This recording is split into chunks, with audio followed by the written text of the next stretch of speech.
I'm Becca Gill. I'm senior producer at Trigger, and I've been working for Trigger for about 3 years. And then recently I've been working on Ground Digital, which is the project that we are developing here at the studio.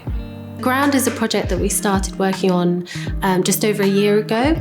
We had some funding from the British Council in Australia, and we worked with Indigenous elders in Australia and in Canada, and scientists and researchers and people from the National Trust and Kew Gardens. And we talked about the concept of plants, and at that point we were really interested in patenting and the patenting of plants, and then the commodification of them, and then the lack of resource that then goes back to the people who've kind of originated the ideas of how to use those plants.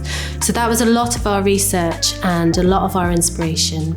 So after all of this research, our creative director, Angie Boal, came up with an extraordinary idea, which is an interactive meal, which allows people to eat the food and then also understand the journey of the food getting to the plate.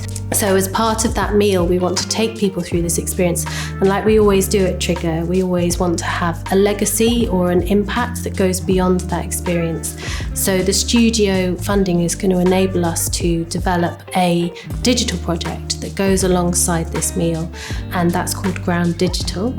And the idea for that at the moment is to develop an app, which is an AR-enabled app, so that people can go into a supermarket or their local food shop, hold it up to a certain food type, and not just understand the global inequalities of that food and its journey, but also have a kind of experience. So you might see a seed bursting out and you might hear the voices of people or understand. So it's a creative process in itself. And this funding is going to enable us to understand how much we can develop that app and how we can make it a creative tool for people going forwards.